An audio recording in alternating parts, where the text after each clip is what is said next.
And welcome back to the Between the Pylons podcast.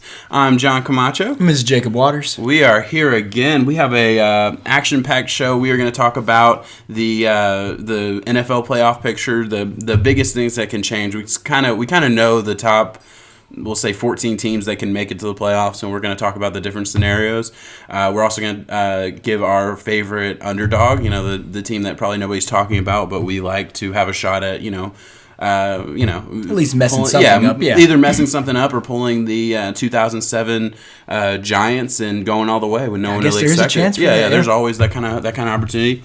And then we're going to end the show off with a little bit of draft. This is going to be our first segment that really dives into the NFL draft, which we are going to have a lot to talk about. What this podcast has been up to this point has been a lot of NFL from me and college from Jacob. I feel like we both have interesting dynamic between that, and I'm a big draft guy, and Jacob's going to be coming from it from the he's been watching every game from college all year, and it's going to be a lot of fun, and we're going to talk about some of the underclassmen that are declaring. So let's get into it. Obviously, we want to talk about the draft process. So let's go with the teams we know. Right, we know the Chiefs are going to win the AFC West. Right. They're 10-4. Yeah, they got that wrapped up. They have there's really no way they're going to miss the playoffs there. They have a chance to get the 2 seed. It's looking like they're probably going to end up with the 3 seed. The Ravens, which they still get to host. They're gonna host a game for sure. The Ravens in the AFC North, they got that wrapped up. The only opportunity they have to miss or to not get the number 1 seed is to lose the next 2 games, and the Chiefs would have to win the next 2 games. Other than that, unless they fell, because they've beaten the Patriots head to head. Patriots are 1 game back. Yep. There's an outside chance again the Patriots would win the next 2 and the Ravens would lose the next 2. That's probably not going to happen. Ravens are almost certainly going to be that number 1 seed. Now I could see the Chiefs getting above the Patriots though. Yes, for the 2 seed. That is possible. That's more likely. There's an outside chance that happens. Again, all that takes is a Pats loss, which could happen this week to the Bills, and the Chiefs winning out. Well, then still the Bills would be ahead. And the Bills would end up getting that number 1 or get that number 2. Do the Bills own the Chiefs? Yeah, tiebreaker. Yeah, the Bills beat the Chiefs, I believe. That's wacky. Isn't that crazy? Was it the one without Pat Mahomes? Maybe. Oh, the Bills didn't play the Chiefs. I take that back. Bada bing, bada boom. Bada bing, bada boom. That's right. The Bills didn't play the Chiefs. Patriots played the Chiefs because they both were the number 1 seed last year. That makes sense. Okay. Either way, a lot of interesting stuff in the NFC. Obviously, all the seeds are pretty much wrapped seeds, up. Well, not the seeds. The teams are wrapped up. Yeah, we kind of know which teams are going to make the playoffs. We know the Saints are going to win the NFC South. The Packers and Vikings are going to make the playoffs. Who wins it's probably going to be the Packers that win the NFC North, but we're gonna get into that as well. NFC West. We know we're going to get the Seahawks and 49ers, and then we're going to get 1 team out of the NFC East, either the Cowboys or the Eagles. So there's a lot of interesting stuff that's going to go on there. Let's actually start there. Cowboys, Eagles, both 7-7. Play each other this week. This is a huge game because one team's this is going to be sadly one team has to go to the playoffs. Yeah, this is going to be a situation where an 8-8 team is going to make it to the playoffs, and then there's going to be a 9-7 or a 10-7 team that misses. And it's going to be the Rams. The Rams are going to be looking over. Rams are going to be 10-6, and there's nothing they can do. Yeah, the Rams are going to be looking over at either the Eagles or the Cowboys. It's most likely going to be whoever wins this week. So let's say if the Eagles win this week, I think the Cowboys are going to win. I don't know, but let's just go through the outcomes. If the Eagles win this week, they go to 8-7. Cowboys go to 7-8, and then the Eagles need to win their Week 17 matchup against the Giants, what they should do. They should be able to beat the Giants again, and then they're in, right? It doesn't matter what happens to the Cowboys. Now, if they lost to the Giants and the Cowboys ended up winning their Week 17 matchup against the Redskins, which they probably will, the Cowboys would still end up winning because the Cowboys beat the Eagles earlier in the year, so the head-to-head would even out. And right now, the Cowboys they're the same record, and the Cowboys are ahead. Mm-hmm. So theoretically, if it's tied, the Cowboys are in. So the Eagles have to have 1 game over them. But it's all going to come down to the Eagles winning the next 2 games, or really whoever wins the next game wins. If the Cowboys win, they're pretty much in. It doesn't really matter what happens from that point. If the Eagles win, they still have to win Week 17, which they should. I think the Cowboys have the best roster to make it happen for sure. Yeah, I would absolutely agree with that. I mean, there's no doubt the Cowboys have the talent. It's just, I mean, we've been saying it all year though. Yeah. They haven't pieced it together yet. Yeah. So at what point are they going to be able to? I mean, I think we both agree. No matter what happens, Jason Garrett should lose his job. I don't care if the Cowboys go in and they somehow pull off a win in the first round, which they shouldn't. It shouldn't matter. Whoever wins, he saves his job if they somehow win the Super Bowl. Yeah. Oh, only way. Yeah. The only that's way. the only way. And that is that's a not just happening. long shot. With Dak Prescott, the thing is with Dak Prescott having he does have a minor finger injury, so that could play a part. But I mean, the Eagles are decimated injuries. There's an issue with the Eagles medical staff. They need to do something there because it just feels like they have so many injuries all year. It's a constant issue. It feels like. But, I mean, at the end of the day, we're talking about whoever wins this gets to lose in the first round of the playoffs. Pretty much, yeah. Yeah, they pretty much, they would end up getting... The Cowboys have the best chance just because if they get to host a game. Yeah, the sad part is one of these teams is going to host a game, and they're probably going to play either the Seahawks or the 49ers. Yeah, so that's home. That's some jet lag for a major West Coast team having to go all the way over there. So now we go to the NFC West, which is probably the most interesting because the Seahawks and 49ers are in a situation where one of them is going to have the number 1 seed, and one of them is going to have the number 5 seed. It's going to happen. That is, I mean, for lack of a better term, that's fucked up. And I think that's why, in a bigger picture, the whole seeding argument. We can talk about it afterwards, I guess. But one's going to be the 1 seed with a first round bye and home field advantage. The other is going to have away games. Yeah, have fun. Yeah, and that sucks for and a that team could be a difference in a Super Bowl. Yeah, and that sucks for a team like the 49ers, who right now they're technically at the number 5 seed. That's fluid. They play the Seahawks in Week 17. That's going to be a huge Week 17 game. That's what will decide all this. Now they have to beat the Rams this week. They're coming off a loss to the Falcons. They need to beat the Rams. I mean, this loss to the Falcons last week really hurt them. I mean, it hurt me. It knocked me out of the fantasy playoffs. But even more importantly, Julio, right? Yeah, Julio Jones puts up 37 points, and I was playing against him in both my leagues, playoff leagues. But that's a whole other thing. 49ers, they're in a situation where they need to win out, and they're 11-3, and they need to win out. And I don't think we can't name 3 better teams this year. No, we can't. And Seahawks have been playing great. It just makes it that much harder though if they're a 5 seed and have to go on the road to the 3 seed. I guess would be the Packers right there. So they would have to go to Lambeau, win that, then go to Seattle, and that's grueling. It is grueling. Now the Seahawks play the Cardinals this week, and then of course they play the 49ers Week 17. It is tough. It's a tough schedule. It really is. Both teams. So if they end up tying at the end of the day, with the 49ers beating the Seahawks and somehow there's still a tie, the 49ers are still in. They would get that 1 seed over the Seahawks because the Seahawks ended up beating them earlier in the season. I believe that's right? They beat the 49ers. Oh, Seahawks and Niners? Yeah, Seahawks and Niners. I mean, they played...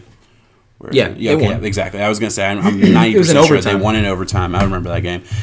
So assuming the 49ers beat the Seahawks, they would get that number 1 seed. But that's huge. Seahawks win. It doesn't really matter what happens in Week 16. If the Seahawks win that game, they have that 1 seed. So it's going to be a huge Week 17 matchup. And it'll really change the outcome of the playoffs. I really believe that because I think it's a whole nother thing. The Seahawks, they want to play close. The Seahawks could get into a situation where they're playing a close game with the Cowboys. Let's say the Cowboys. I think it's going to be the Cowboys. It could be the Eagles.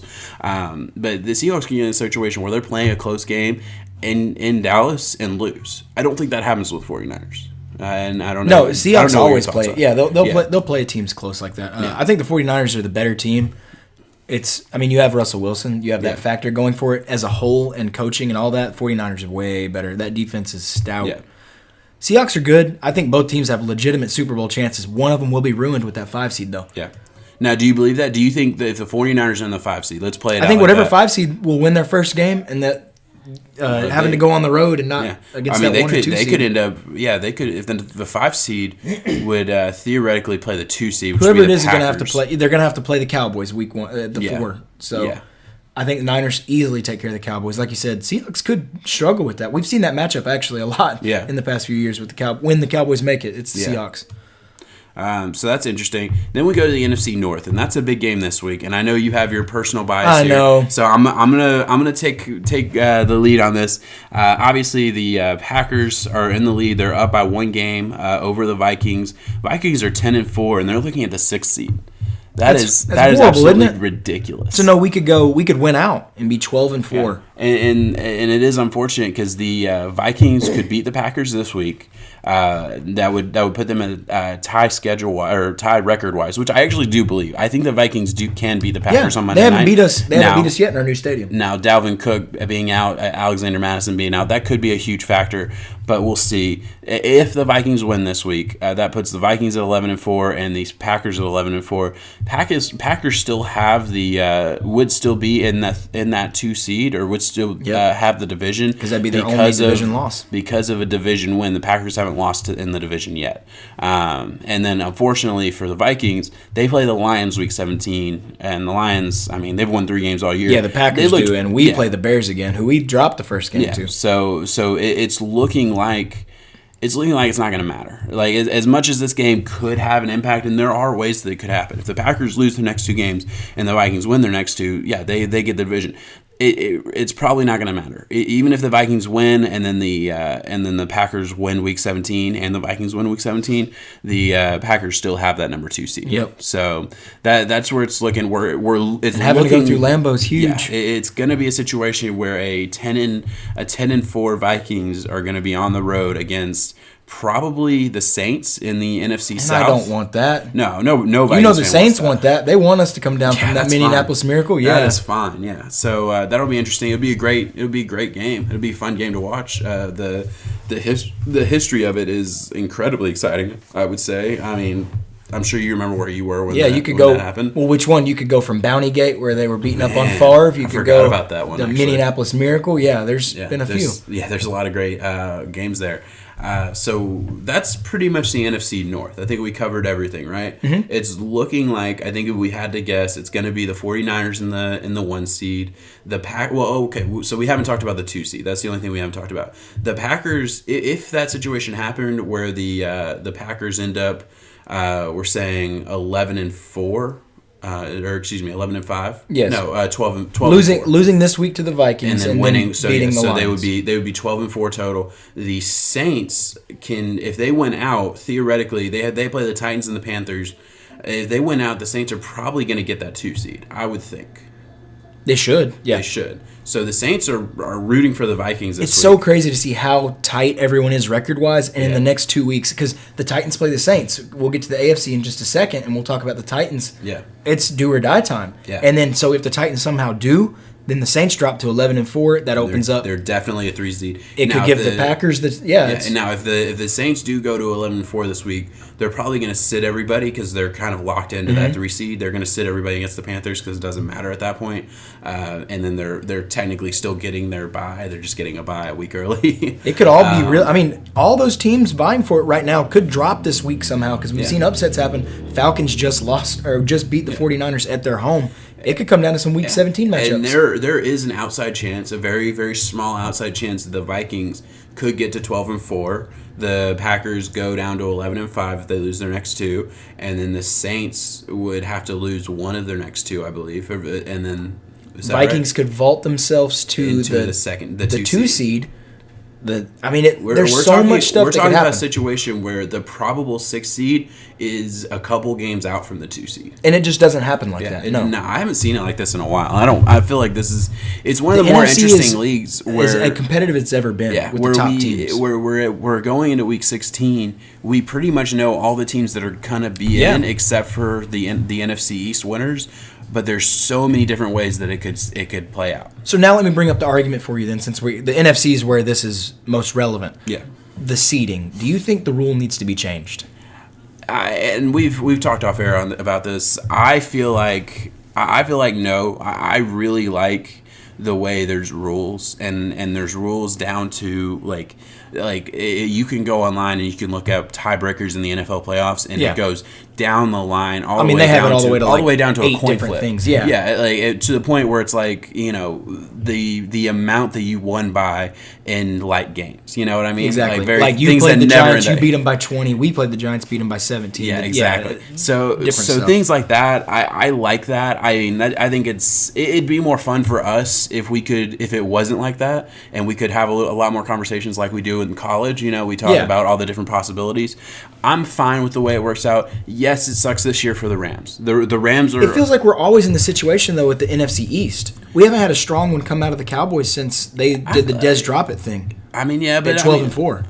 Yeah, well, no, they were 12-4 when Dak was a rookie. Dak and Elliott. I guess they had a good one then, but the Eagles were baller that year too, though. So I mean, they were. That countered that. Like I do agree. There's definitely an argument to be made. I suppose.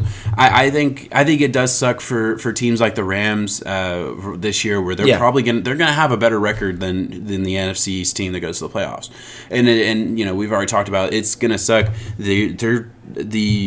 The 5 seed is going to have a much better record than the 4 seed this year. My compromise for all of it, because the only way, like some of the ways people are saying, is get rid of divisions. No, that's ridiculous. I like the way we have the divisions. I mean, you got to be the best of your 4 teams in your division, and you make it. That's fine. I think they could look at the seeding though. Some of the ways that this, like, you still have the divisions, get the auto bye. That's fine. But the Cowboys making crawling in at this 8-8. You're saying the way you would have it is the NFC East winner gets the 6th seed. Yes, that's to make it where they couldn't host the playoff. So just base it on record, really. Yeah. You have the winner of each division. It doesn't matter. Cowboys somehow make it at 7-9, just so to say. And I know they can't right now, but that they have anyone gets in at 7-9. Mm-hmm. Yeah, you're in because you won your division. You should not be allowed to host a playoff game because of that, though. Yeah, you didn't win more games than you lost. Exactly. Well, just in any case, I think that it should go strictly based off a record. I can see that, absolutely. And this has definitely happened in the past. The Patriots missed the playoffs the year that they lost Tom Brady because the Dolphins won their division. Because just dumb luck. Obviously, they lose to Tom Brady. It's a lost season anyway. But the Patriots were 10-6 that year. That was the rise of Matt Castle, wasn't it? Yeah, that was the Matt Castle year. They were 10-6. They still had a good football team. Mm-hmm. They should have made the playoffs. I mean, they missed the playoffs because the Dolphins ended up being 11-5, and they couldn't get a wild card spot. The counter to a lot of the seeding thing is we've gotten to see Eli's Giants do it twice, where they've made it. We've seen Beastquake, one of the most memorable plays ever happen with a 7-9 Seahawks team. Against the Saints. Yeah. So. Yeah, there's a lot of fun things. I'm fine with the way it is. I like. I'm just going to be ticked off whenever the Vikings are 12-4 going for at the 6th seed, having to go play at Dallas, where we beat them. It was a close game, but I mean, a few plays go different. Our 6th seed is down the drain. Yeah, no, I absolutely agree. I see the argument, but I'm fine with the way it is. But yeah. We'll move over to the AFC East. It's a lot easier, a lot more laid out. The biggest difference is there is a wild card spot up for grabs, and there's not in the NFC right now. Let's start there. All right. Well, there's a wild card, a division race. So where do you want to start here? Go to the top. Make it easy with the AFC East. So we're going to talk about the AFC East. Yeah, Pats and Bills going at it this week. Yeah, so Pats and Bills, that's another big game this week. Going to be super exciting. The Patriots are obviously already beat the Bills once, so the Bills need this game. The Bills are in a situation where they can get the division. Yeah, they can, which would be huge. The Bills could get the division and theoretically get the bye too. Kind of an interesting spot where we've never really seen this late in the season, where the Patriots are still fighting to win the division. They usually have it locked up by now. And we've never seen the Bills fight for it in general. Shit. So as far as the Patriots, obviously they play the Bills. They play the Dolphins week 17. That's not going to be an issue. The Patriots are gonna have at least 12 wins. If they have 13, that means they beat the Bills in week 16, and they probably get that week 1 bye. I think the Patriots need it too. The Patriots Belichick, do need it. He needs that week to scheme. Absolutely. Now it's the same kind of situation for the Bills. The Bills can win if the Bills beat the Patriots on Saturday in Foxborough, and then beat the Jets. They have the division. Yeah, I mean, both Week 17 matchups, Jets and Dolphins. I mean, they're fine there. Because the Bills, it goes down to, well, how would it go down? Because the Bills and Patriots have the same amount of division wins. Mm-hmm. They've in this scenario. Then it goes down to 1 loss percentage in common games, and that would be, well, they both lost to. Let me look at this. Let's talk for a second. Let me figure it out. Am I crazy to think that the Bills traveling is better than the Patriots traveling? I think the Patriots would need to have the home field almost with so many struggles that they're going through right now. Mm-hmm. I think the Bills with their defense and the way that they're able to run the ball and play small ball, I think that travels a lot better. I do. I do agree with that. Yeah, I do. I think. I mean, this is the worst Patriots team we've seen in a while, and they're still probably going to get the 2 seed. I mean, it's crazy to think about. But I don't think they've had an easy schedule though. They have really an easy schedule. Yeah, no, there's no argument. The Bills have too. If you go down, I mean, the Bills have played. They got to play the Jets twice. They got to play the Dolphins twice. They got to play the Giants and the Redskins. Got to play the Bengals. The Bengals and the Browns. They actually lost to the Browns. That actually might be a big game for them. Coming down the line, they got to play the Broncos, the Cowboys. I mean, they've had an easy schedule, but the Patriots have too. They've played a lot of the same games. It's gonna come down to this week. I mean, this week could decide it all for the AFC East. The Bills I have do think the Patriots will get it. I do too. Yeah, in Foxborough, the Patriots are probably going to win this game. Yeah, they're probably going to get that 2 seed. We'll move on, assuming the Bills are going to get the 5 seed. Bills are in, though. Yes. Seed. Yeah, they're both in. They both have locked a playoff spot. AFC West, not as interesting. Chiefs are far and away the best team in that division. The next closest are the Raiders at 6-8. So they died, didn't they? They had what were they 6-4? Yeah, they had a shot at it. Yeah. They died out. It was really that Jets game. They lost to the Jets in New York, and then that was where it kind of fell apart. They had a chance when they finally made it back to their stadium to play the Titans, and the Titans this was a tough year for them. I feel like the way they played, I mean, it's as good as it was going to be for the Raiders.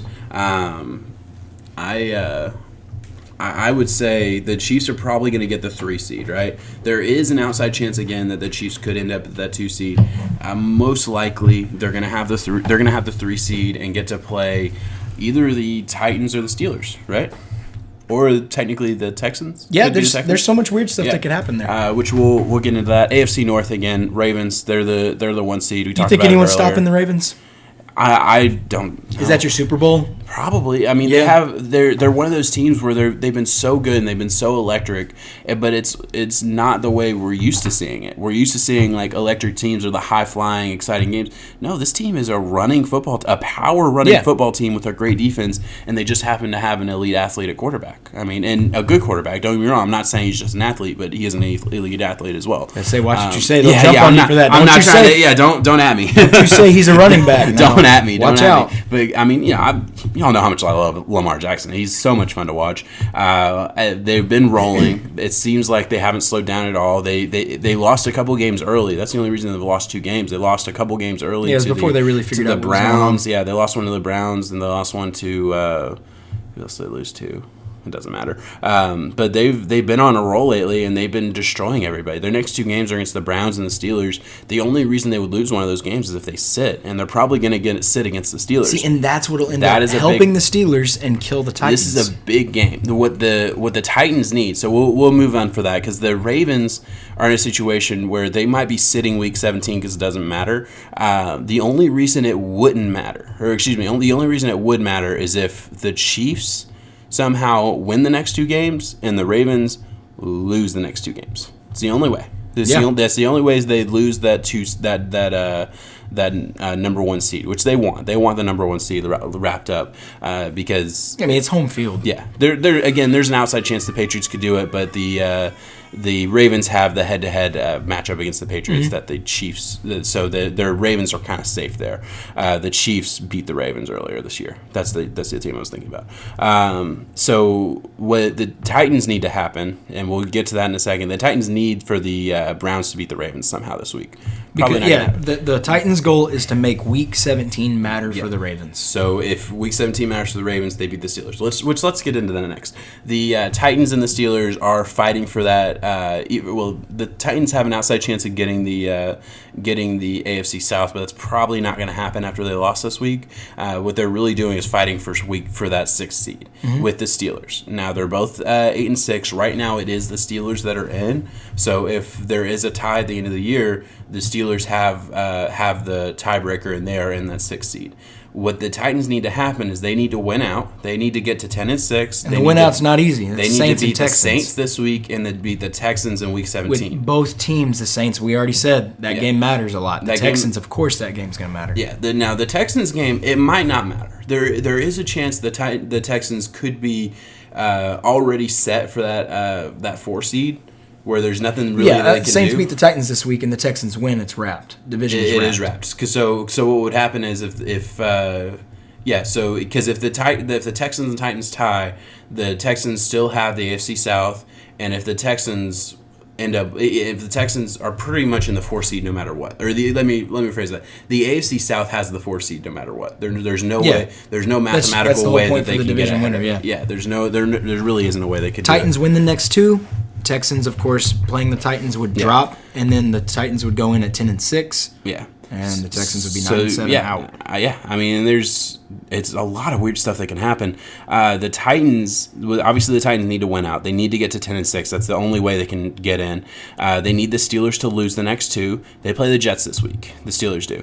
So it's probably going to be a win. That's why I said it comes down to making Week 17 matter. Because if the Ravens have a chance to, even the 2 seed, I think they would play for a little bit, just because if the 1 seed is guaranteed home advantage throughout the playoffs. Yeah, they might play the Steelers for that. Yeah, and I would argue that the Ravens can beat the Steelers with their backups. I would argue that. I think Robert Griffin can run that offense just as well. I mean, if you're sitting, you're going to sit most of your starters. You're probably going to sit. If you sit those 12 Pro Bowlers that they had, though, that's a big portion difference. Of your team. Yeah, but I mean, I still like their running game behind it. They still have a lot of good young backs that can run that power run game. The biggest loss would be they're probably going to sit Marquise Brown. If the Ravens sat anybody, they probably sit Marquise Brown, who, I mean, that's their deep threat. That's a huge part of their offense. And then obviously defensively, they'd probably sit Judon and a lot of their other stars. It's going to be close, but I mean, the Steelers are playing Duck Hodges, so who knows? I know we keep thinking the Duck's going to quack though. Yeah, I don't know. I think the Steelers have a real shot to get in. I think they're the favorite here. Yeah, the Steelers are most likely getting in, and it sucks because I love the Titans this year. I really do. I feel like I want to see them do it. Yeah, and we're both in a situation where a lot of our friends are Titans fans. Neither of us are Titans fans, but we've lived in Tennessee most of your whole life, most of my life for me, and I have always passively rooted for the Titans until one of our mutual friends talks too much crap. The AFC, I'm good. AFC. Yeah, and for the AFC, the Titans and the Dolphins were always, at least my younger years, we were always fighting for one of those wild card spots. It seemed like so. I was always having to root against the Titans, even though I didn't really care too much. Yeah. And this is the first year where I'm like, man, I'm rooting for the Titans so hard, just because I love the way they're running. I love They're the hottest team in football right now. I really feel it just sucks that. Yeah, I mean, I don't think they are anymore because of the Texans lost, but yeah, no, I absolutely agree. So that's pretty much everything as far as division possibilities. Let's get into this because I think we would both agree Ravens are probably going to get out of the AFC. I don't see anybody beating them. We'll talk about it when the games come. Yeah. But I think I think Belichick having to play him again would have a good shot. I would agree with that. I don't think the Patriots have enough offense to keep up. No, that's true. I've seen some people on Twitter taking to the Patriots' defense saying that Bill maybe didn't show his full hand when it came to covering Lamar. Maybe. Sounds like a cheesy excuse for a loss. I don't know. Yeah, I don't think you do that. I think if you have a way to stop him. I don't ever want to play Belichick twice, though. No, that's for sure. God, no. No, especially not in the playoffs. I mean, sure. Yeah, if he has film on you and time to prepare, it's tough. On. Yeah, that's tough. Out of the NFC, I think we both agree probably going to be some variation of either the 49ers. I don't think either of us are high on the Packers this year, no matter what happens. I think they'll drop it early. Yeah, I think their Packers are going to drop it early. I don't see the Vikings getting out of that division. I have a love and a dream that we do, but I mean, there definitely is. For the 6 teams that have a shot, I think the Vikings are there. They're in that conversation. I don't see it being the Vikings. I think it's probably either going to be the 49ers, Seahawks, or Saints, and that's your Super Bowl most likely. Yeah. One of those 3 teams out of the NFC, all of them, there's a great storyline for each one, I think, and then probably the Ravens. Probably. I can see the Chiefs. It could be or the Chiefs. The Patriots. I mean, yeah, or the Bills. It could be anyone. Well, yeah, come on, we can't. I'm saying, if you had to pick one, you have to pick one. You're probably picking the Ravens. Saints, and I think it would be a killer game. Yeah, and for me, it's probably Ravens 49ers. That'd be my game. But let's talk about underdogs, right? Throughout the years, we've seen a couple. We've seen the Giants make a run in 2007 and knock out one of the greatest Super Bowls of all time, in my opinion, to beat the undefeated Patriots. They were a 6th seed and just went on a run at the right time. Mm-hmm. It's happened before. It's not super common. Even winning the Super Bowl necessarily, just messing up someone's. We saw the Titans at 9-7 go into Arrowhead 2 years ago and beat the Chiefs. Whichever before Pat Mahomes came around. Yeah. So let's talk about the teams that are the underdogs who do we think? And we've already kind of talked about this. I will go first because we argued for who would get to talk about this. Yeah, who gets to argue on their behalf because we both want it. I called the Titans probably 3 to 4 seconds before you were going to. Yeah. So I got the Titans, and the reason I think the Titans are a good option here.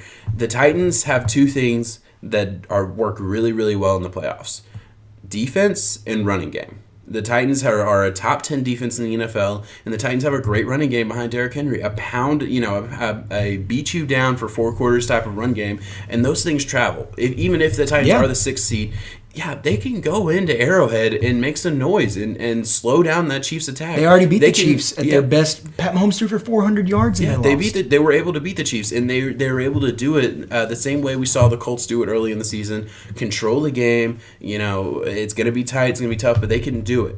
I think they can go in. I think they can beat pretty much any team except for the Ravens. I see them being able to go into Foxborough and play a tough, grinded out game. We've seen the Titans beat the Patriots. It's because of the recently. lack of the Pats. Yeah, absolutely. I can see them doing that against the Bills. I think the Titans-Bills would be a great game.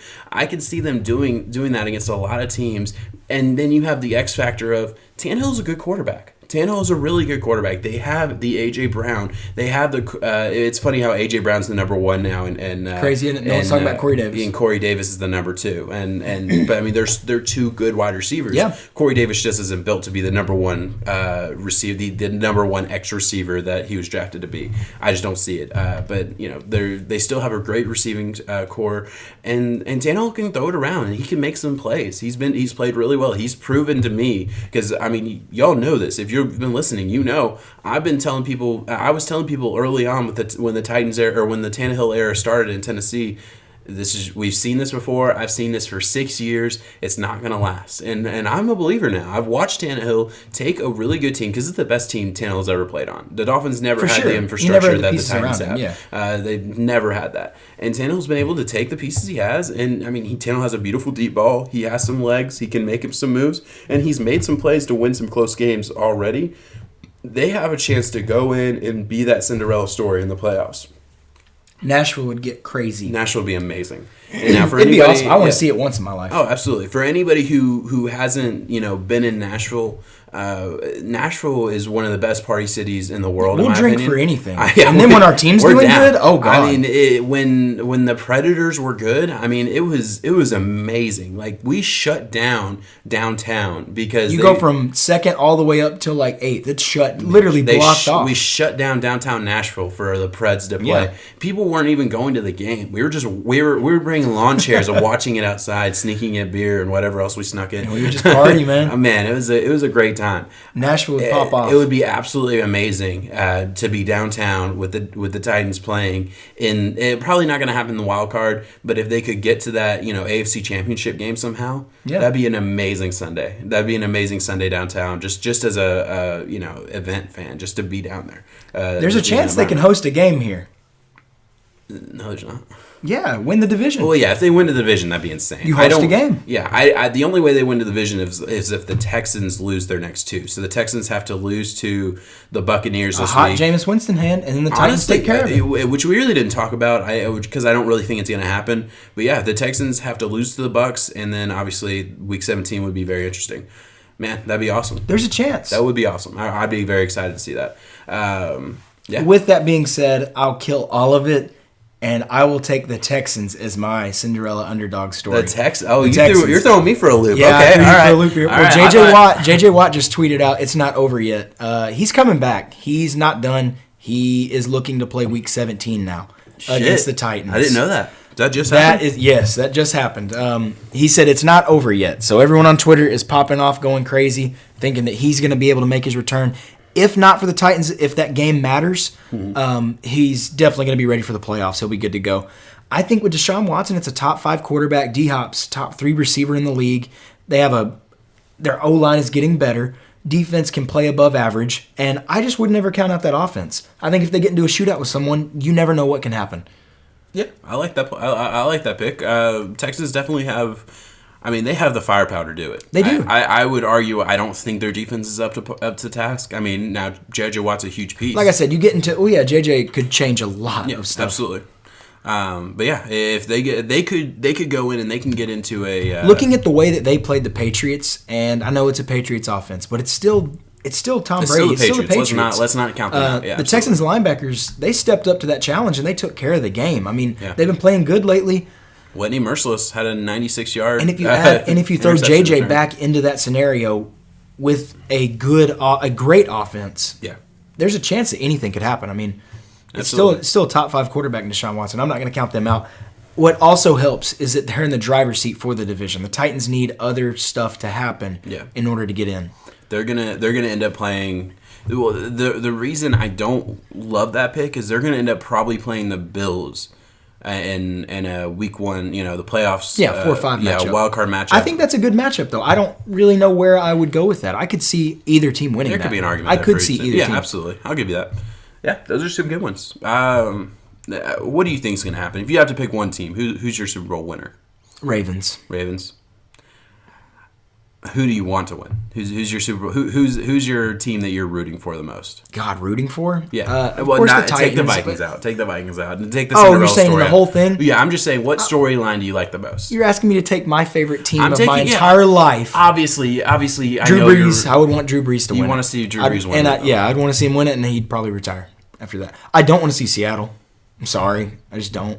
See, I love Russell Wilson this year. I think he's somehow underrated just because of how good Lamar's been. But I mean, he's the second best player in the NFL now. So here's my thing. I love to see teams that have never win, right? So like. I'm a Dolphins fan. I don't root for the Bills. Would go crazy though because when they made it to 4 and lost. I would love to see the Bills win. The Bills Mafia. I love that fan base. I really do. As much as I absolutely hate all the teams in my own division other than the Dolphins and the Bills. Did you see where they showed up at 2 a.m. to welcome the team home? That's kind of where I was. And they were spiking themselves off tables. Like what? Man, when the Bills played the Dolphins, when the Bills played the Titans this year, it was in Tennessee. I work at a hotel. I'm a bar. I work in a bar at a hotel, so I saw a lot of Bills fans, Bills Mafia, and I mean, I live off tips, and they were great tippers, so that was a really good thing for me. And I mean, they're just some really cool fucking fans. Like they are some diehard, they were all kind of like old ass dudes who are just like they want to see one too. I swear to God, there's a band in the where I work. There's a band there. Mm-hmm. Downtown Nashville. There's a band everywhere. But there's a band playing, and I was talking to this dude about and of course I'm always gonna hype up whoever I'm talking to. So I was hyping up the Bills. They're about to beat the Titans. Blah blah blah.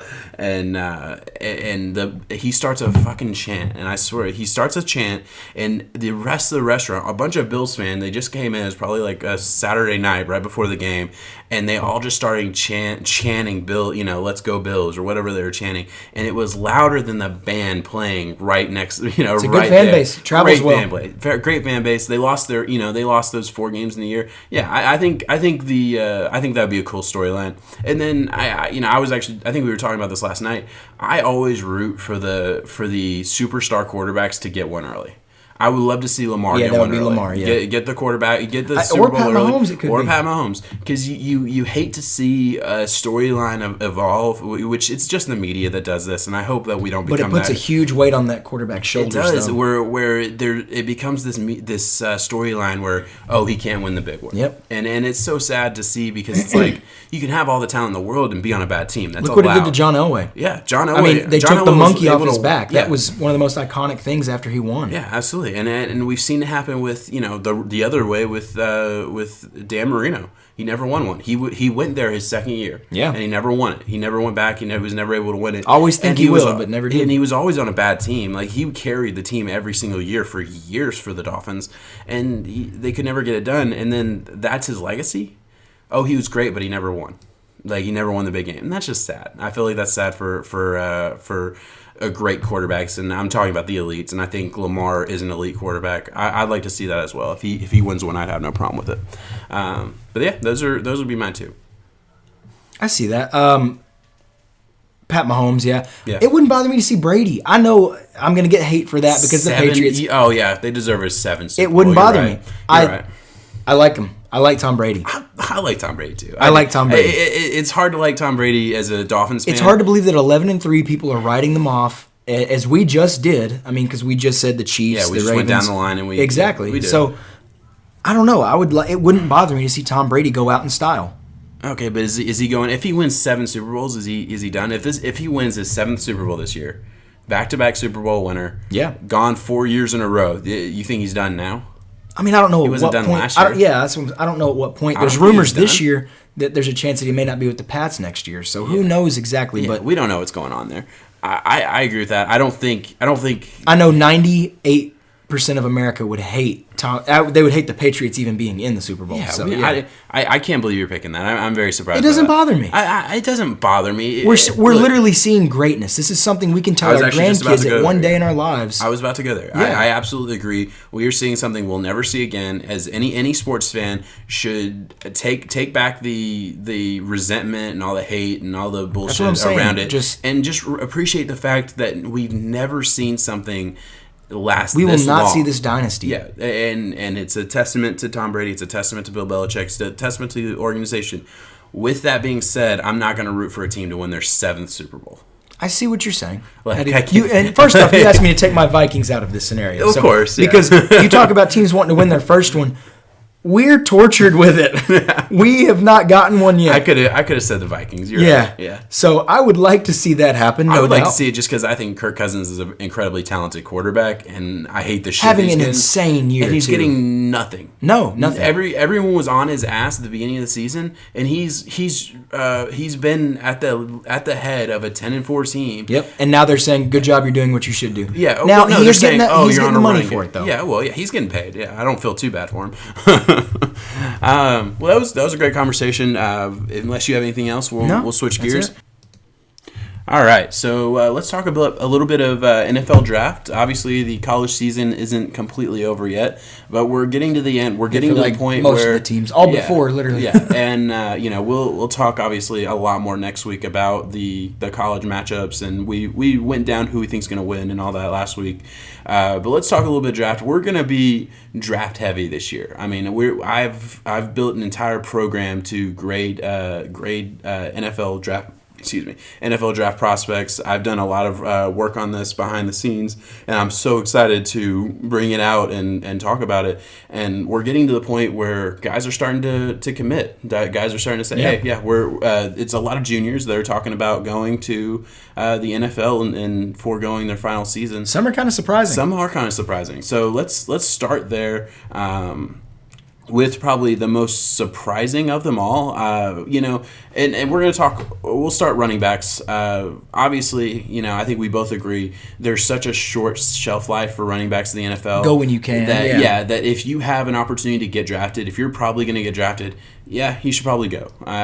You're not getting paid in college. You're going to get paid in the NFL, and you have such a short window. Don't waste any of the tread on your tires for college. I mean, show what you can do and then get to the NFL as fast as possible. I don't have a problem with that. With that being said, this draft is going to be wide receiver, running back heavy. It's not the deepest draft of all time, but it is incredibly deep at running back position and wide receiver position. So what that means is these guys that may have been a 4th, 5th round pick in last year's draft, and that's fine. For a running back, if you're a 4th, 5th round pick, you still have a good opportunity to start and play and all that. There's always a chance. Yeah, that's not an insult. I don't mean for that. You got to think, as a running back, very few get drafted in the first round. Most of them go 2nd, 3rd, 4th. That's kind of where they end up going, at least the starters in the NFL. Dalvin Cook was a 2nd. We can go down the line there.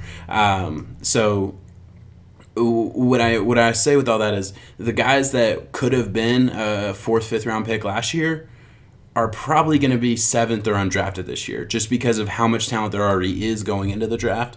So guys like Keelan Hill, running back for Mississippi State. I actually tweeted this out a little bit ago. Yeah, he should have stayed. Yeah, this is a guy who really good for Mississippi State, a good running back, but he doesn't. He's kind of a slasher. I watched his film a couple of days ago, maybe a week ago, and You're a little more harsh on him than I am. I like him because I feel like in the SEC he's one of the most underrated rushers out there. Yeah, absolutely. I love his ability on a bad team. Yeah. I mean, no one's talking about what they're able to do. Absolutely. I don't hate the kid. Yeah. Don't get me wrong. And I hate the worst part about grading the draft is getting in these situations where I'm shitting on this kid who's all he's doing is following his dream. I would never want that for me. I would never want there to be an entire podcast about how much I suck at podcasting. Yeah. like it does suck. But I mean that's kind of the it's job. The business. Yeah, that's the business. So here we are. The only thing with Kylan Hill is he's a junior. I think Mississippi State is going to get better. I think they would have been a better team next year, so maybe he has the ability to show more on film. I just feel like he would have been in this deep class. In this deep class. Next year isn't looking like a great class. No. Next year's running back class, I think somebody should have gotten in his ear and said, hey, if you wait a year and if you show some good film, you could go from being the 6th, 7th round pick that I'm projecting, like that's just me, John Camacho projecting for him, to maybe a 4th, 5th. No joke. I think that. Yeah. I think he's going to be 7th or undrafted. Yeah, I really do. That's just where I'm at for him. He's one of those guys. He would be perfect in the Ravens backfield. Now that's great. The Ravens are a great football team, but I'm talking the 3rd or 4th guy in a rotation of backs where he's just another slasher. He's just a guy who he does have good vision. He has some power to his game. He grades out as a pretty good power back, but in this class, with the amount of talent around this class, he gets overshadowed. Yeah, he's going to get overshadowed, and it's going to be sad for him. Now we'll talk about another guy, A.J. Dillon out of Boston College. He had to come out. Yeah, he absolutely had to. He just had the best. He's a great running back. You've probably heard of him. He's going to go early. The biggest knock on him is going to be the amount of tread on his tires. But I mean, I just don't like that argument. I know you don't like it, but it's so real though. It really is. I don't know though. I just defend it. Let's hear it. Well, I don't think that it's fair. Like, where's the happy medium? So you got to get good film. You have to touch the ball a lot. Mm-hmm. But if you touch the ball too much. Well, now let's take all your good film. You're no good to us anymore. You're used up. I get it. I know it's a business. But at a certain point, putting up good film, A.J. Dillon and Jonathan Taylor are getting crapped on right now. Their draft grades are going to go down. They're going to fall a little bit. And then you have guys like Najee Harris who are going to rise if he chooses to come out because Najee hasn't touched the ball that much. When he did touch it, he looks good. It's just, I think it's a catch-22. I don't think you can base it solely off of, he touched the ball more than 300 whatever times. No, he's getting a knock for that. I do agree with that. Now, when I do my grades, the amount of I do a part of I break every position down to each skill, and each skill has a certain percentage of how important it is, and it's kind of a complex thing. But when it comes down to overuse in college, it is one of the smaller things that makes up the final grade. So A.J. Dillon, I haven't inputted him into the system, so I don't have a final grade for him right now. But he's going to be very highly. I just don't know. It feels like they pick and choose with that. Todd Gurley got abused. Yeah, and he still went super early. He absolutely did. I think there was a lot of questions there. I think if he doesn't go to the Rams, I think he falls into the back half of the first round. I agree with that. I think Todd Gurley coming out was looked at as the next Adrian Peterson, though. Mm-hmm. That's kind of the difference. As far as A.J. Dillon goes, he was abused in college. He was on an okay team, but not. He kind of made his team. Yeah. And he's an all-around baller though. I think he's still going to be a second-round pick probably. I can see mid-second. Yeah, I think a mid-second. I think he's going to go in that Dalvin Cook kind of range. Anywhere else that you want to go with this? Guys that you saw? Hunter Bryant is huge for the tight end class. Yeah, absolutely. And now this isn't a very good tight end class either. So tight end going early, I think that's going to be huge for him. He's going to be one of those guys who, he needed to get out of Washington too. Yeah. They're imploding right now. They are imploding. Not a great tight end class, so he's going to have an opportunity to get drafted maybe higher based off need. I really like. Where was I going with this? Okay, I lost it. Where do you want to go next? I have Laviska Shenault coming out of Colorado. It was a year that he needed to come out. Wide receiver. He's incredible. Now he's one of those guys where he's again though, it is a really very deep class. But I know he's one of your favorite guys. Yeah, I have him. If you were to do a 1, 2, 3, 4, 5, he's my 5. Because you can't put him above Judy and T. Higgins and Ruggs and those guys, and CeeDee Lamb. That's the other one. CeeDee Lamb's probably my favorite so far. So, I mean, it's a good receiver class, and maybe if Laviska could have stayed another year, the only problem with that, you're at Colorado, you know, like you never know what could happen, and if you have your window to be he's a second-round pick right now. Yeah. Go. You know, go be a second-round pick. That's not that bad. I think Cam Akers, another guy who, you know, he was the number one running back coming out. Loved him whenever he was coming out. Of high school, he was supposed to be huge. He ends up going to Florida State, and it's just kind of a bad situation because he gets recruited by Jimbo. Jimbo leaves. He's still kind of stuck at Florida State. And I watched his film last night, and, you know, I'm a Florida State fan, so I've watched a lot of him already, so I kind of know the talent's there. I never realized how good a all-around back he is, and what I mean by that is great pass catcher, has soft hands, catches it really well out of the backfield, and that trait's really he gets to show that a lot because of how bad his quarterback was and how often he had to make these acrobatic catches as a running back. That's impressive. And then also, I mean, his pass protection is probably the best that I've watched so far out of the running back class, and I haven't gotten all the way through, don't get me wrong. That goes a long way for some people too. I'm a huge, I mean, pass protection is a huge part of my my evaluation.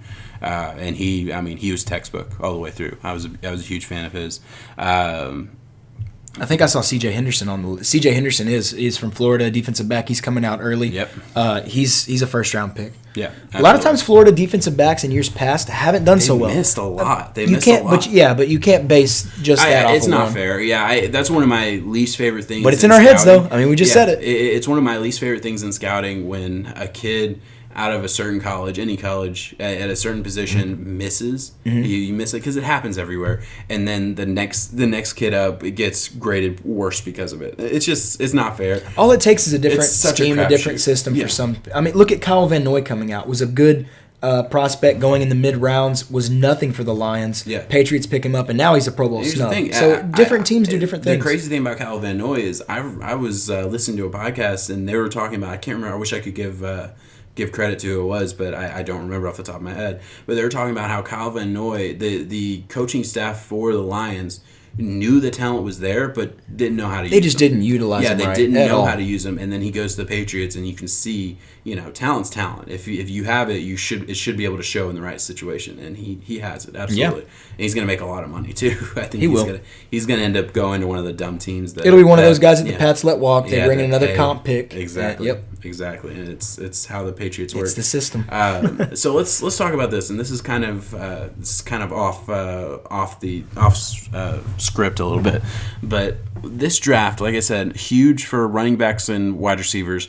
What do you think which teams do you think in the NFL does that benefit? You know, we always talk about how deep certain position groups are, and it ends up working out really well for certain teams, right? So the teams that are at need for running back and wide receiver are going to benefit because of how deep it is in those positions. Texans. They pop off to me. I think the Texans for the running back. For running back, they're going to grab one of these running backs. Yeah, they should. They're going to be able to get a Jonathan Taylor type where they're at. Man, no doubt. I agree with that. They could easily do that. They could draft a first round running back and be set because they don't really. They could draft. They're probably going to be at like 23, 24. The only thing is, I don't feel like the Texans are ever going to utilize the running back position the way they should. Just with the way they're set up, I think they're just kind of. Yeah, they could though. They're all. Yeah, no, they should. I don't. Don't get me wrong. The Bengals should lock themselves up having the most likely number 1 overall pick, Burrows. Yeah. And you're telling me you have the 33rd overall pick. Yeah. Best receiver available. I don't know if T. Higgins falls. Yeah. Get him. So my only argument with that is I don't love bad teams taking wide receivers or taking. I think you got to start somewhere though. I do agree with that. I think bad teams like that should build up your offense and defensive line. That's so boring when you don't have the skill positions though. It doesn't work like that. I don't care though. The Colts did it the other way around. They had everything else and then went out and invested an entire draft in the line. Boom, popped off. Exactly. I mean. They had the skill positions first. That's what I'm saying. No, they had skill first. See, they had T.Y., they had Andrew Luck, they had Marlon Mack. That's fair. Yeah. I'm saying with the Bengals, you have. I think the Lions did it right because they were able to take running back late, and they drafted getting carry on.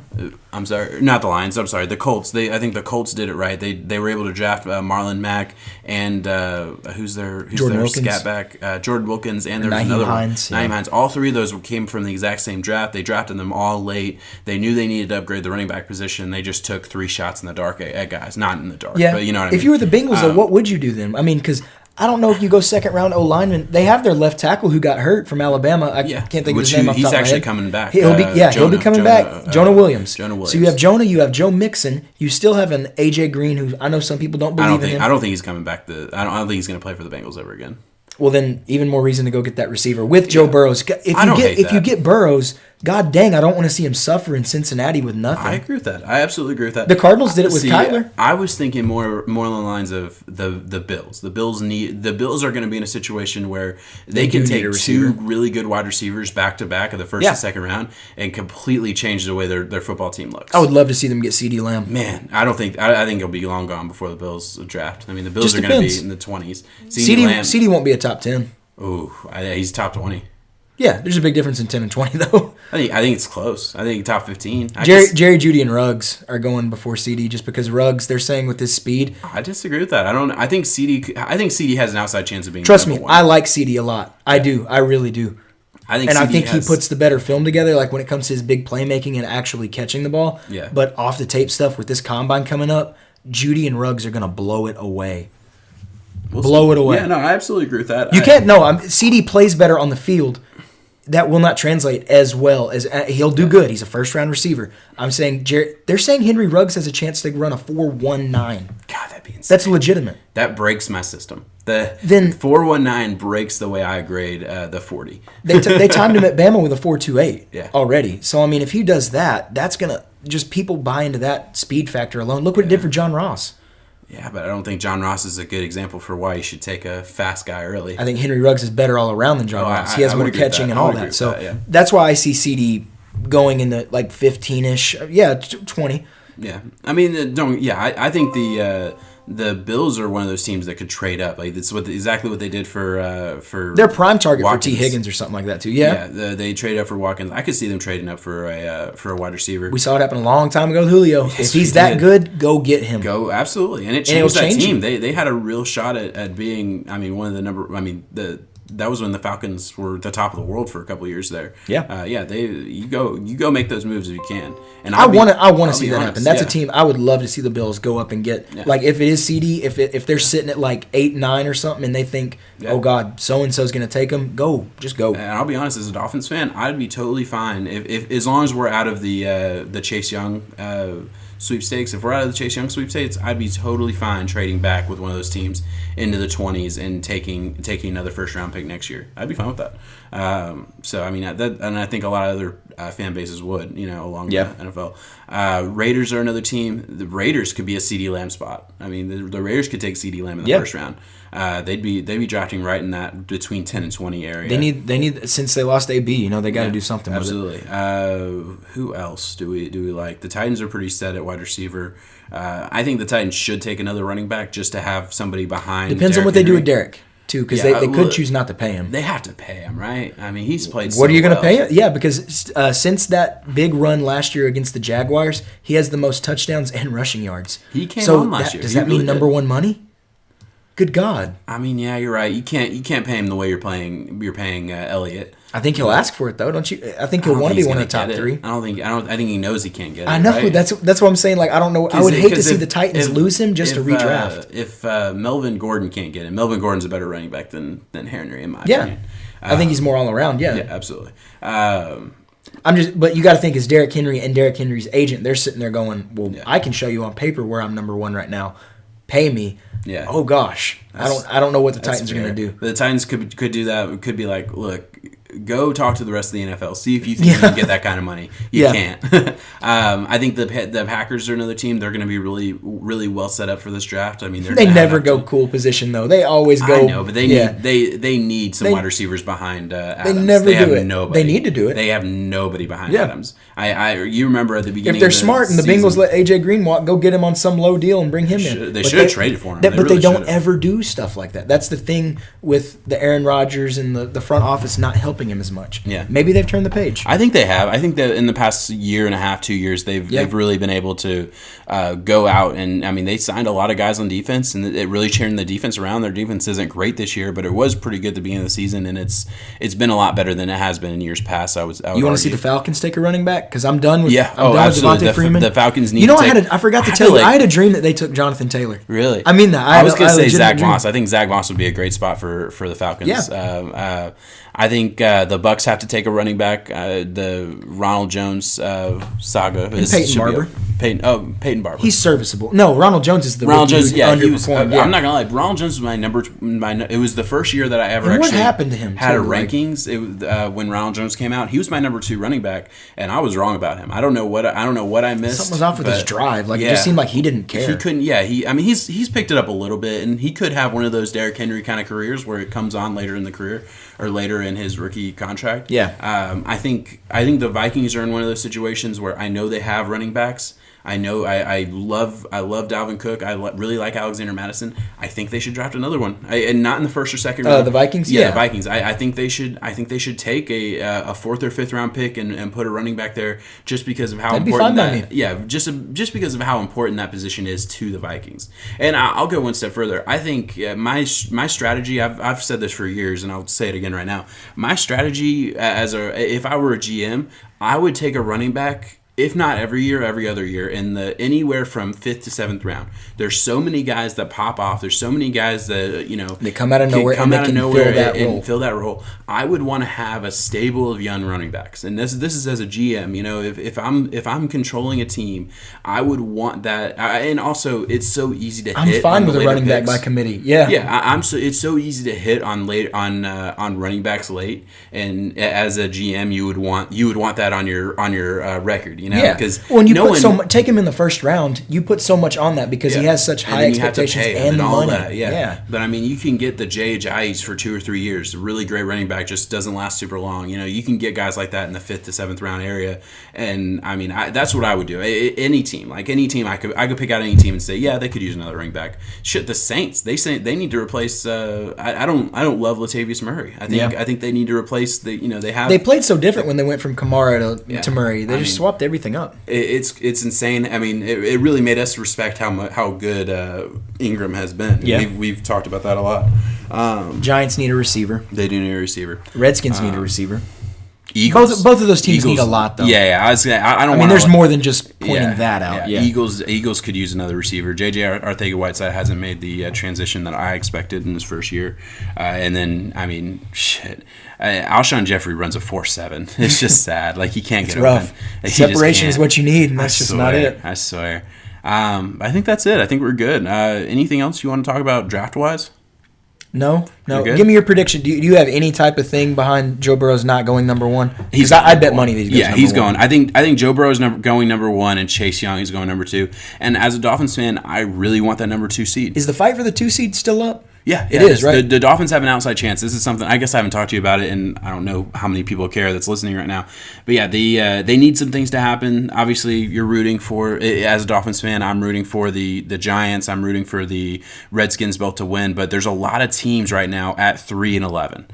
Dolphins are one of them. Giants and Redskins are one of them. Oh, the Lions? The Lions are 3-10-1, though. They have that tie. That's going to kill them. Yeah, that tie is going to end up getting them. The 9th overall pick. Not the 9th, but it'll end up being the 6th or 7th. Yeah. Because then if you go into the AFC, you have the Dolphins are 3-11. Obviously, the Bengals are 1-13, and they're that number 1. So that's pretty much it. So you have 3 teams, theoretically, that are vying for that number 2 seed. Right now, it's the Dolphins and the 3 seed. You need to lose out. And the Giants, we need to lose out. I would just hate to be at 3 though, because if you don't get Chase, it's up in the air. It really is. There's an outside chance because the Dolphins play the Bengals this week. That really sucks for us. The Dolphins play the Bengals this week. We need to lose the Bengals, and we're probably not going to. But if the Bengals could win out and the Dolphins lose out, we could end up getting that 1 seed. Probably not going to happen, but who knows? Oh, you would love Burrows. Bro, I'd love Burrows. Burrows. I really I'm fine with not taking a quarterback. I want Chase Young. I think I've told you that for the entire season pretty much. I want Chase Young.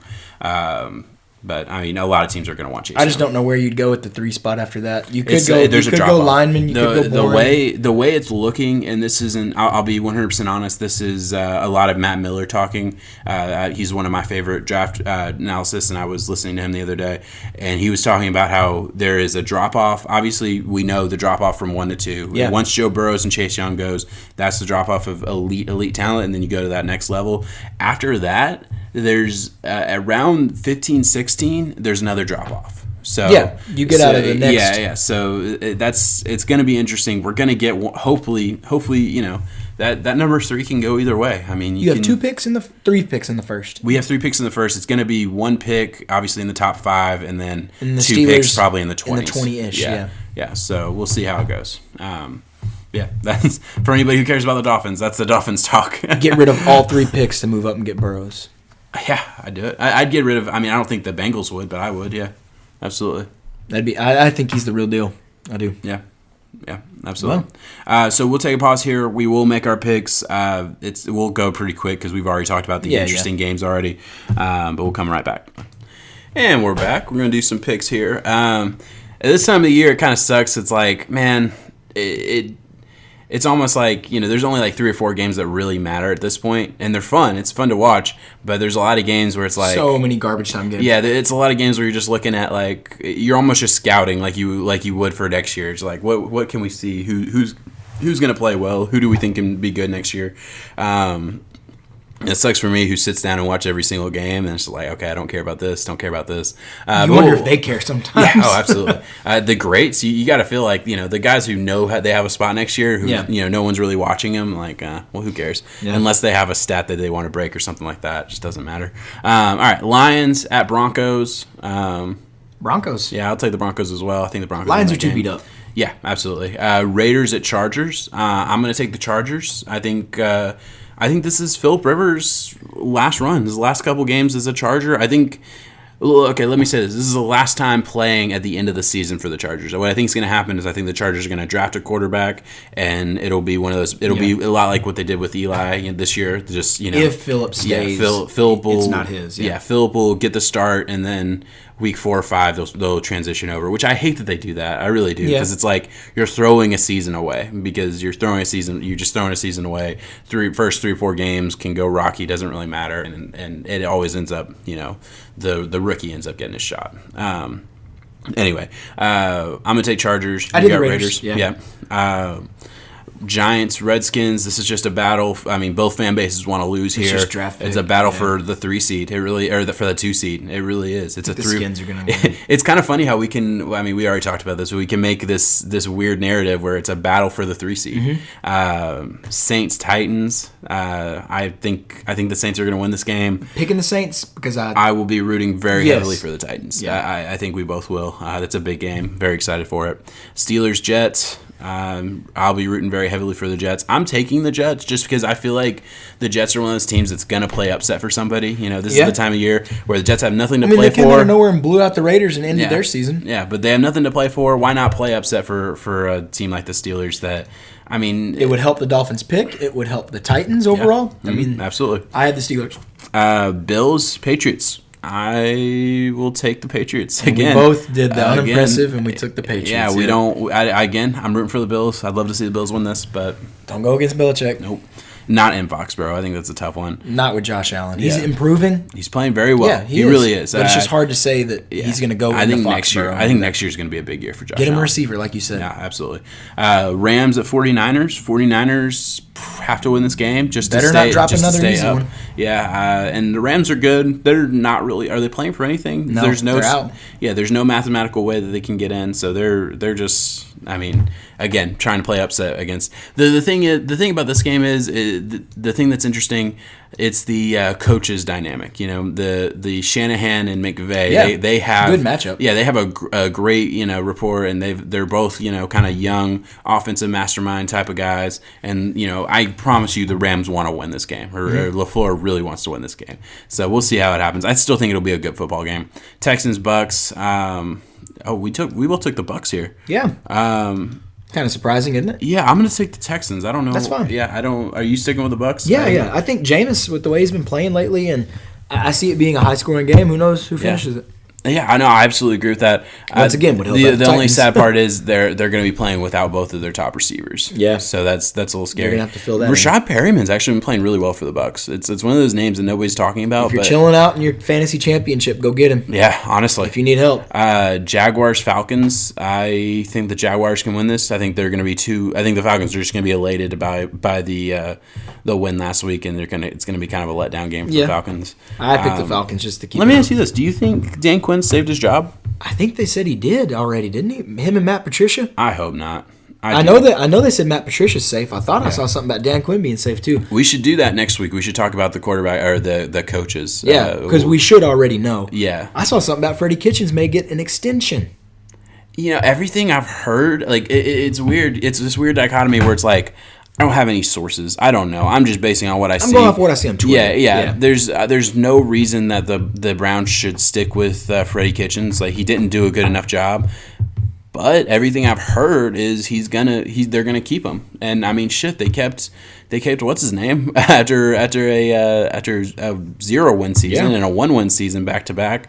So I mean, shit, 5 wins for a Browns owner is like, holy shit.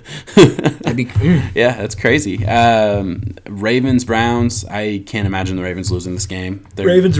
They're gonna lock it up. Yeah, absolutely. And I think they do lock it up with this one. Yeah, which is why they'll be chilling week 17. Yeah, absolutely. That makes our pick 'em hard, doesn't it? Like which team's playing, which team's sitting. Yeah, it does. Panthers Colts. I'm gonna take the Panthers. We both went Panthers. Yeah, I think Colts dropped off. Yeah, I mean, man, the Colts were what 6-2 or 6-4? Was it 6-4? Yeah, leading the division. At one point. And I mean, they've lost 5 of their last 6 games or something crazy like that. It sucks because they had some injuries. It really was. It was when Jacoby got hurt. He came back and he wasn't able to right the ship. The Colts, they had some injuries. They need a little bit more offensively.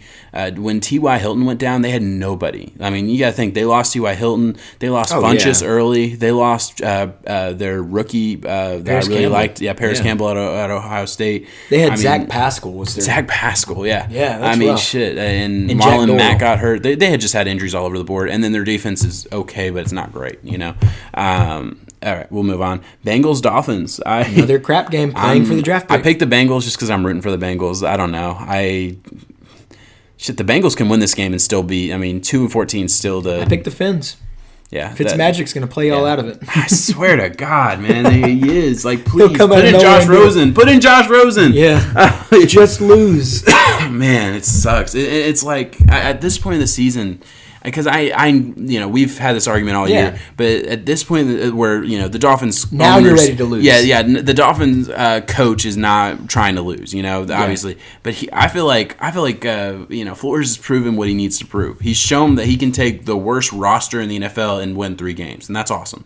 The one against the Eagles was the most impressive. Yeah, absolutely.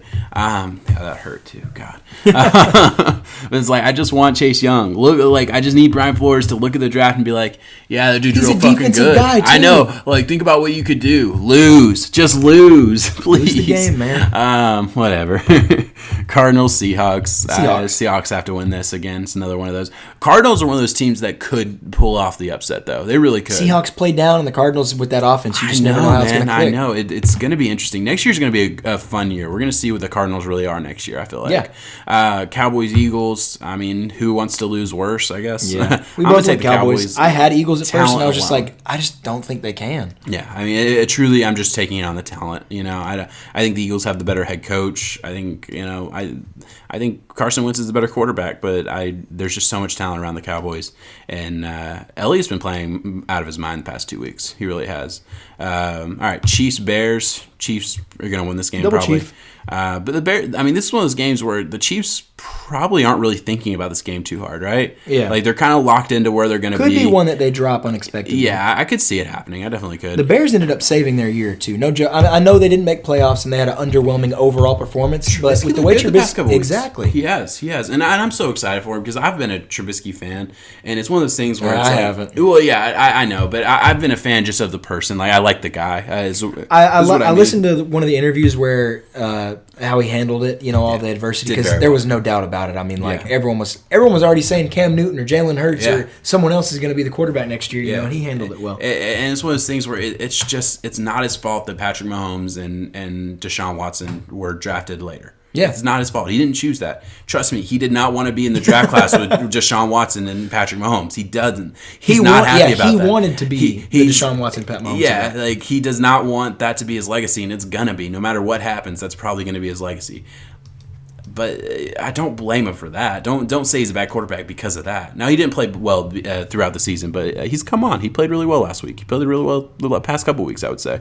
All right, last game of the weekend, Monday night, easily the biggest game of the week. Packers-Vikings. Obviously, we talked about the playoff implications. I think the Vikings win this game. I really do. Dalvin Cook's going to be out. Alexander Madison might be out.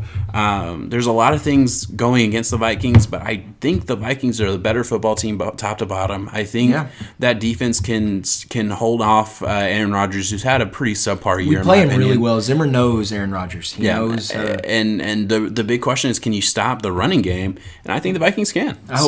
So we'll see. I've said it before. I'll say it again. They haven't beat us in our new stadium. Yeah. Bring it on. And who are you picking? Vikings. Yeah, of course. Said it. I knew. I knew, guys. Should I pick against them? Should I pick against them? We haven't had anything go either way. No, we haven't had any stats back that up. Vikings skull. Yeah. All right, guys. Hey, thank you so much for listening. Please like and subscribe to the podcast.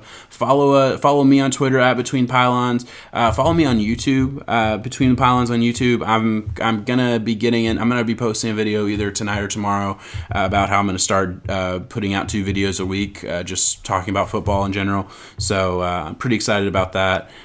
Just follow us, get our name out there, retweet, share us, all that good stuff. Thank you so much for listening, and have a good rest of the week. 7.